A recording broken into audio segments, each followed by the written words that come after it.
En el foro a Alfonso Partida Caballero. Él es académico de la Universidad de Guadalajara y con quien solemos hablar bastantes ocasiones sobre temas de seguridad. Alfonso, bienvenido. Muchas gracias por la invitación, Carlos, nuevamente, y gracias a nuestro amable auditorio.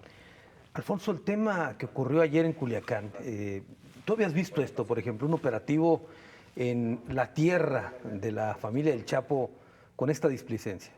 Bueno, un operativo tan malo no lo había visto yo, y vaya que tengo más de 20 años trabajando el derecho y sobre todo en derecho penal.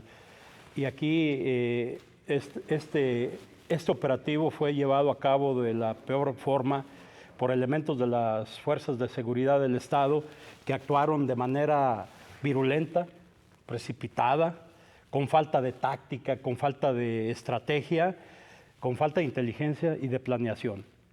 Desestimaron, por otro lado, Carlos, la potencia de la fuerza del cártel de Sinaloa, ¿no?, en esta circunstancia. Sí, y me decías que fue precipitado. Fue precipitado porque todas las acciones, sobre todo de los militares, siempre se hacen con una logística impecable, con una logística de eficacia y de eficiencia para resolver este tipo de problemas. Pero en este caso no midieron al enemigo, no midieron las circunstancias de los lugares donde se iban a presentar. Según lo que nos dicen de la Guardia Nacional, resulta que tienen cerca de 600 polígonos bien detectados donde hay presencia exagerada de la delincuencia organizada. Se me hace ilógico que no hayan medido esa parte, ¿no? Y mucho me temo que en su gran conjunto la Guardia Nacional, el Ejército, se encuentran desvinculados con situaciones de alto impacto. Además estuvimos como confusos porque nos dieron dos versiones, ¿no? Así es. Primero, que iban pasando por ahí, que les dispararon y repelieron la agresión. Así es. Pero luego ya el presidente dijo no, que iban a cumplimentar una orden de aprehensión. Así es. Y esta orden de aprehensión lo solicitó el gobierno de los Estados Unidos con vías de extradición. Efectivamente, hasta en eso se equivocó el gobierno o las fuerzas de seguridad, porque Alfonso Durazo, Crescencio Sandoval de la Defensa, y así como el secretario de Marina Ojeda, Luis Rodríguez Bucio de la Guardia, y fíjense nada más, Audomaro Martínez de Inteligencia, ordenaron la retirada para pacificar, para evitar represalias. Pero como decía un cantante famoso, pero qué necesidad, si las cosas se pueden hacer de la mejor manera, planeada, con toda la presencia y toda la fortaleza del Estado, porque el Estado, cuando quiere hacerlo, cuando debe de hacerlo, puede utilizar estrategias de aire-tierra, puede establecer estrategias de polígonos de control en comunicaciones, en acordonamiento de estas zonas para lograr objetivos, como lo hicieron en la detención del Chapo Guzmán en la última ocasión que se realizó, y que fue un éxito porque simplemente tuvieron todo el tiempo del mundo para hacer una estrategia que funcione, ¿no? Y a final de cuentas, ahí están los resultados. Ahora, dice y justifica el presidente de la República el que se haya liberado al hijo del Chapo para salvaguardar las vidas, es lo que dijo. Sí, bueno, en primer lugar, no tenían el documento en la mano de la orden de aprehensión. Y desde ahí... Y la orden de cateo también. Y la orden de cateo. Y desde ahí iba a ser una detención ilegal, técnicamente, si hablamos en derecho penal. Y sobre todo que el Estado debe de entrar con toda la potencia en estas circunstancias. Y más cuando tienes una participación de otro gobierno, participación en el cual esa comunicación que debe de haber entre gobiernos, esa unidad que lo prevé a través de Interpol, este tipo de circunstancias. Pero en este caso, pues fue algo ilógico, no tiene precedentes. Pero fíjate que tiene su parte buena, si lo podemos llamar así, la parte buena. Se están dando cuenta el gobierno que no están preparados para este tipo de situaciones, y también se están dando cuenta de que el enemigo es mucho mayor de lo que habían planteado, ¿no? El cártel de Sinaloa es el cártel más potente a nivel mundial en este caso. Ahora, dijo el presidente que no se combate fuego con fuego, que eso ocurrió antes y que dejó un cementerio, etcétera, etcétera, y que las estrategias ahora son distintas. Yo preguntaría, ¿cuáles estrategias, Alfonso? Bueno, es que son un esquema de seguridad pública, te habla de cinco vertientes en particular. El primero es la participación de la sociedad, la siguiente es la disuasión, la siguiente es la persecución del delito y la sanción de penas. Pero es muy importante que tomemos en cuenta que la participación, que los jóvenes tengan buen salario, que tengan entrada a las universidades, que se garantice la paz y el orden público en las calles, en los lugares públicos, simplemente en las áreas de convivencia donde los jóvenes están. Ahí debe de estar el Estado salvaguardando esto, y esto se llama prevención. Prevención en las universidades, prevención en las familias, prevención en el trabajo, porque el Código Penal no va a resolver lo que no resuelva la política social, que es allí donde está el grave problema, porque quisiéramos resolver justamente con cárceles, con venganzas del Estado, todas las situaciones, y esto no ha dado resultado. La utilización del derecho penal es la última razón del Estado, Carlos, la última parte, pero para eso quedan muchas otras cosas, ¿no? En este caso, los que han entendido muy bien el esquema han sido estos gobiernos que son parte de otro gobierno mayor, ¿no? Las grandes mafias forman parte de un esquema como si fuera de verdad un esquema gubernativo, un esquema como una empresa, como un partido político, porque tienen varias dimensiones.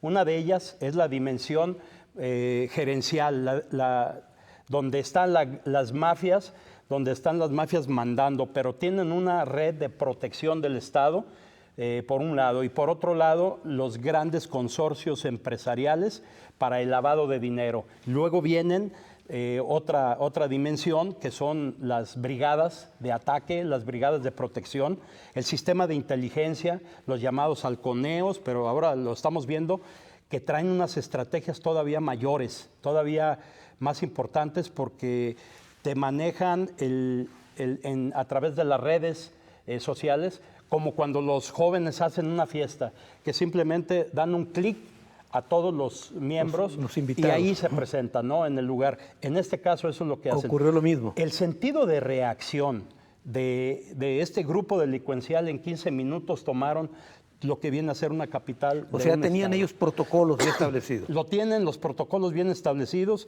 estrategias efectivas, conocimientos de inteligencia, el halconeo que les nombran, pero ahora de manera electrónica. Claro. Manejan drones cuando debe de ser el Estado quien maneje todo este esquema. A ver, te voy a plantear un ejercicio, si tú quieres, un poquito ocioso, pero a ver, ¿cómo debiera haber sido el operativo? Es decir, para empezar, la orden de cateo y orden de aprehensión por delante. Sí, claro, por supuesto. Sí. La orden de búsqueda y captura la otorga un juez a petición de un gobierno extranjero. Se hace todo el papeleo a través de relaciones exteriores, le llega al juez, el juez gira esta orden y luego se establece toda una estrategia de primero saber a quién vamos a ir a buscar. De inteligencia. ¿Y dónde?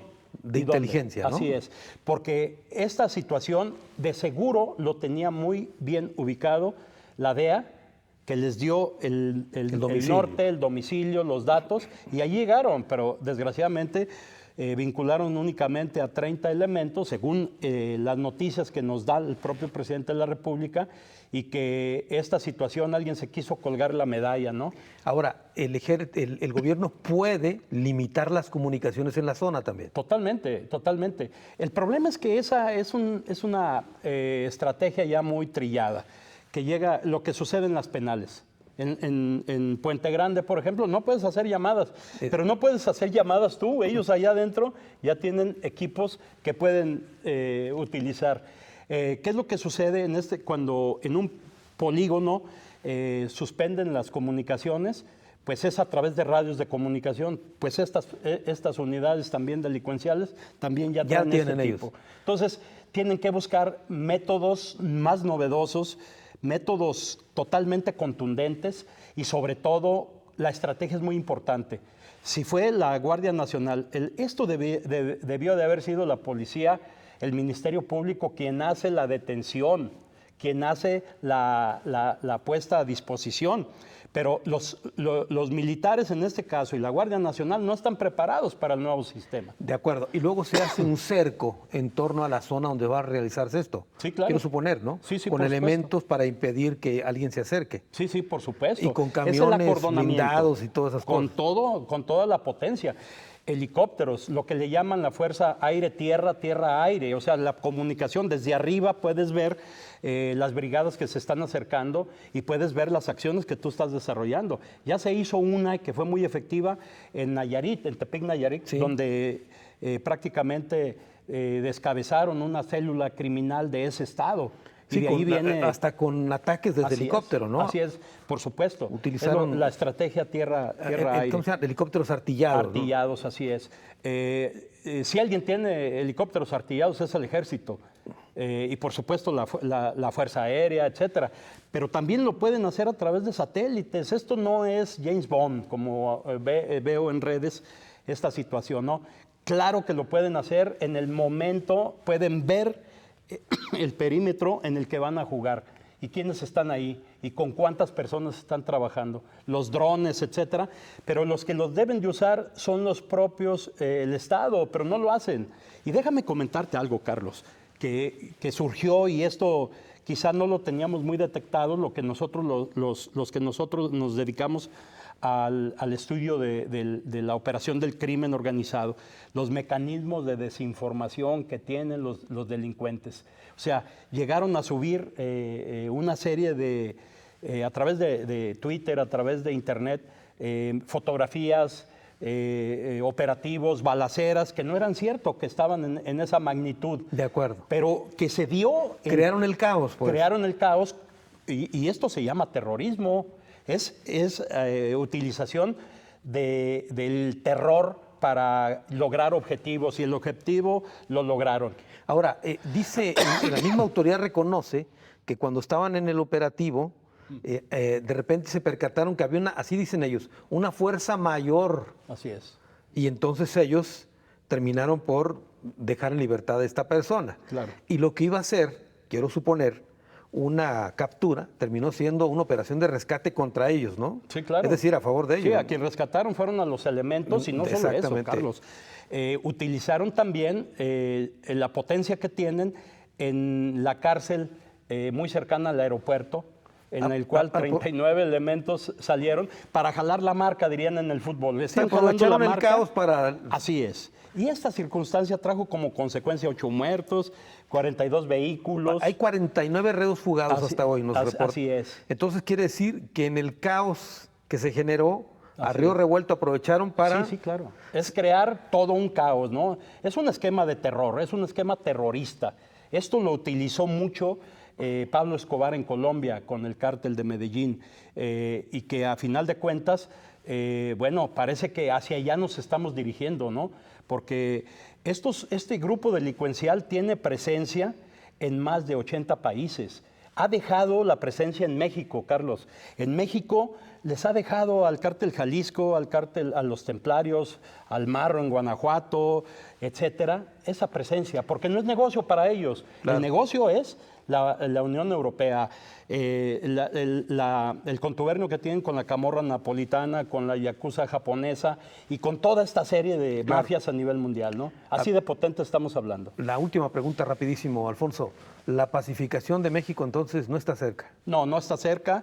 Lógicamente esto va a tardar.